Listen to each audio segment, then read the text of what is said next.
Shalom saudara-saudara yang kekasih di dalam Tuhan, senang bisa berjumpa kembali pada hari ini dalam program Suplemen Jiwa, yaitu perenungan firman Tuhan yang menyegarkan, menyehatkan, dan meneduhkan jiwa kita. Kiranya Tuhan melimpahi kita dengan segala kebaikan dan kasih sayangnya dimanapun kita berada. Pada hari ini, sebelum kita mulai aktivitas kita, saya mau mengajak kita untuk membaca dan merenungkan kebenaran firman Tuhan. Namun sebelumnya, mari kita mohon pimpinan Tuhan, kita berdoa. Bapa di dalam kerajaan surga, terima kasih untuk anugerah dan kasih sayang-Mu bagi kami, sehingga sampai pada saat ini kami boleh ada sebagaimana kami ada Tuhan. Setiap saat kami rindu ya Tuhan, agar kami disegarkan kembali oleh kebenaran firman-Mu.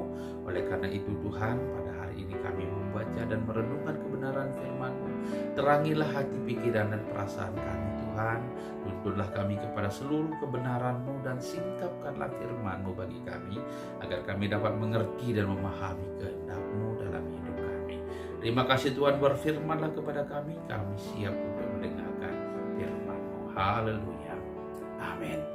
Puji Tuhan, saudara-saudara yang kekasih dalam Tuhan. Saya mau mengajak kita untuk membaca dan merenungkan kebenaran firman Tuhan dari 2 Yohanes 1 ayat 9 sampai dengan ayat yang ke-11.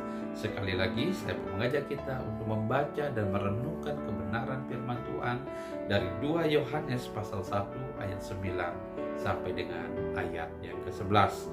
Demikian firman Tuhan. Setiap orang yang tidak tinggal di dalam ajaran Kristus, tetapi yang melangkah keluar dari situ, tidak memiliki Allah. Barang siapa tinggal di dalam ajaran itu, ia memiliki Bapa maupun Anak. Jikalau seorang datang kepadamu dan ia tidak membawa ajaran ini, janganlah kamu menerima dia di dalam rumahmu dan janganlah memberi salam kepadanya. Sebab barang siapa memberi salam kepadanya, ia mendapat bagian dalam perbuatannya yang jahat. Demikianlah pembacaan firman Tuhan pada pagi hari ini. Berbahagialah setiap orang yang membaca dan merenungkan kebenaran dan firman Tuhan, serta melakukannya dalam hidup sehari-hari. Tema kita pada pagi hari ini adalah rawan iman. Sekali lagi, tema kita adalah rawan iman. Saudaraku yang kekasih dalam Tuhan, rawan iman adalah indikasi adanya gangguan dan bahaya terhadap iman kita, sehingga mungkin mudah goyah, bahkan murtad.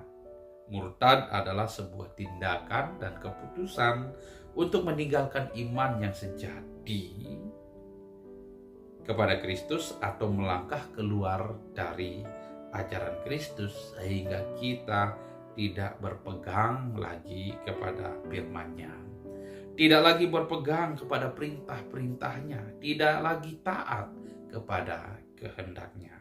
Akibatnya, secara tidak sadar, kita telah kehilangan pegangan dan pengharapan kita. Nah, bagaimana sikap kita dalam menghadapi rawan iman seperti ini?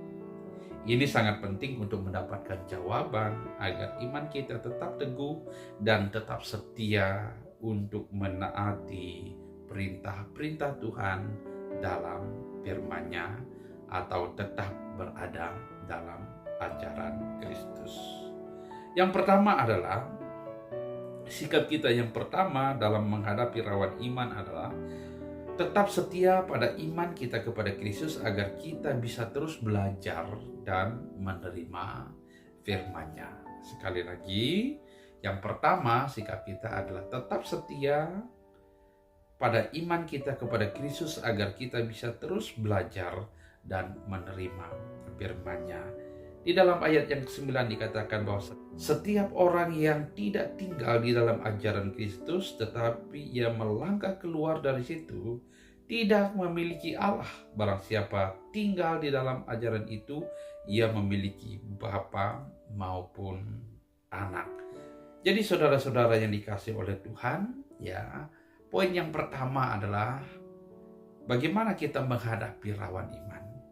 Kita harus tetap setia pada iman kita kepada Kristus, agar kita bisa belajar dan menerima firman-Nya.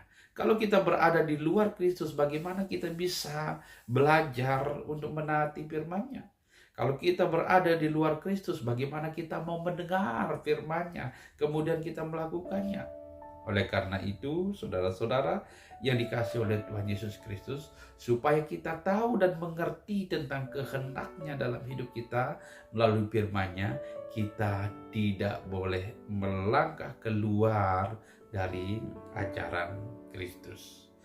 Firman-Nya mengajar kita mengenal kehendak-Nya dan melakukan perintah-perintah-Nya, sehingga kita bisa terus hidup dalam persekutuan dengan Dia dan memiliki pengharapan yang sejati.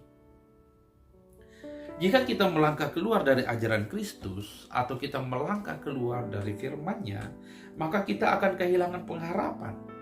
Ya, benar, kita akan kehilangan pengharapan. Karena apa? Ketika kita melangkah keluar dari ajaran Kristus, firman Tuhan mengatakan di dalam ayat yang ke-9 tadi, bahwa Ia tidak memiliki Allah. Kepada siapa lagi kita berharap? Kepada siapa lagi kita bergantung? Oleh karena itu, orang yang tidak memiliki Allah adalah orang yang tidak memiliki pengharapan yang sejati. Mungkin saja mereka memiliki pengharapan, tetapi pengharapan yang semu, pengharapan yang palsu. Tetapi kalau kita memiliki Allah, kita memiliki pengharapan yang sejati, dan tentu pengharapan yang tidak mengecewakan kita. Agar kita tetap berada dalam pengharapan, agar kita tetap memiliki pengharapan yang sejati, sekali lagi firman Tuhan mengajak kita hari ini, kita harus tetap setia pada iman kita kepada Kristus. Jangan melangkah keluar dari ajarannya, karena kita akan kehilangan kalau kita melangkah keluar, yaitu kehilangan pengharapan yang sejati. Kemudian berikutnya, yang kedua, bagaimana sikap kita dalam menghadapi rawan iman? Yang kedua adalah, jelas dikatakan di dalam ayat yang ke-10, jika seorang datang kepadamu dan tidak membawa ajaran ini, janganlah kamu menerima dia dalam rumahmu dan janganlah memberi salam kepadanya. Ini sangat keras. Ini peringatan yang sangat keras yang disampaikan oleh Rasul Yohanes. Kalau ada orang yang membawa ajaran yang berbeda, yaitu ajaran yang tidak berdasar atas firman Tuhan, ajaran yang tidak berdasar atas ajaran Kristus, Rasul Yohanes katakan, jangan menerima dia dalam rumahmu dan jangan memberi salam kepadanya. Artinya, sikap kita yang kedua dalam menghadapi rawan iman adalah menghindari mereka yang membawa ajaran yang berbeda dengan ajaran Kristus. Ya. Karena sudah barang tentu ajaran yang berbeda dengan ajaran Kristus adalah ajaran yang menyesatkan. Ajaran yang akan membawa kita kepada kebinasaan. Karena apa? Karena orang yang mengajarkan ajaran yang berbeda dengan ajaran Kristus, yang tidak sesuai dengan ajaran Kristus, firman Tuhan mengatakan bahwa, atau Rasul Yohanes mengatakan bahwa mereka adalah orang-orang yang jahat. Kalau kita menerima mereka dalam rumah kita, kemudian memberi salam, Rasul Yohanes katakan bahwa kita sudah menjadi bagian dari kejahatan mereka. Ini penting sekali, saudara-saudara. Tentunya bagi kita yang sedang lemah iman, yang sedang ragu-ragu. Oleh karena itu, mari kita kuatkan iman kita kepada Tuhan, sehingga kita bisa membedakan mana yang baik, mana yang jahat. Mari kita terus bertekun belajar firman Tuhan, agar kita tahu mana ajaran yang benar dan mana ajaran yang menyesatkan. Jadi sekali lagi, sikap kita dalam menghadapi rawan iman adalah menghindari mereka yang membawa ajaran yang berbeda dengan ajaran Kristus. Jelas di dalam ayat yang 10 yang sudah kita baca tadi. Hal ini juga sangat penting, terutama bagi mereka yang rapuh imannya, mudah terpesona dengan keindahan kata-kata yang manis dan bujukan mulut yang terdengar enak namun menyesatkan. Firman Tuhan katakan, jangan menerima dan memberi salam kepada mereka. Dengan demikian kita akan tetap terpelihara dan tidak kehilangan pegangan dan pengharapan kita yang sejati. Kalau kita tetap berada dalam Kristus dengan cara setia beriman kepadanya, kemudian kita menghindari mereka yang membawa ajaran-ajaran sesat, kita akan selamat.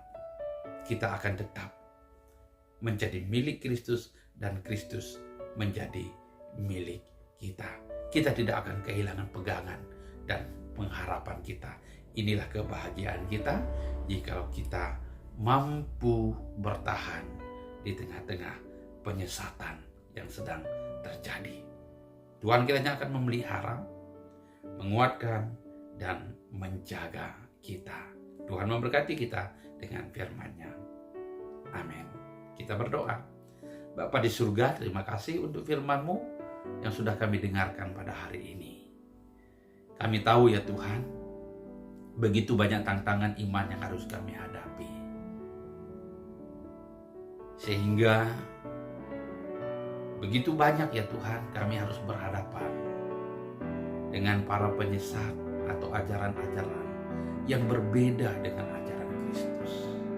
Tolong kami ya Tuhan agar kami tidak terpesona, tidak terpengaruh, tidak terprovokasi dengan ajaran-ajaran yang menyesatkan. Agar kami tidak keluar dari ajaran Kristus. Sebaliknya kami tetap setia beriman kepada Tuhan. Agar kami mengenal firman-Mu serta dapat melakukan kehendak-Mu.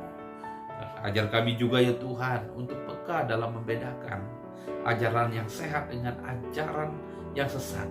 Agar kami mampu menghindari mereka yang membawa ajaran yang sesat kepada kami.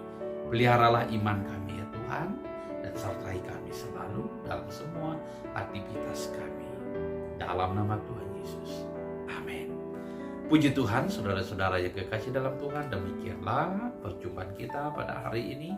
Kiranya Tuhan akan memberkati kita pada hari ini, dan jangan lupa pergi ke gereja untuk beribadah bersama dengan umat Tuhan agar kita tetap terpelihara dalam persekutuan dengan jemaat dan juga persekutuan dengan Tuhan, dan kita tidak mudah disesatkan oleh ajaran-ajaran yang berasal dari luar Kristus. Sampai jumpa lagi. Tuhan Yesus memberkati.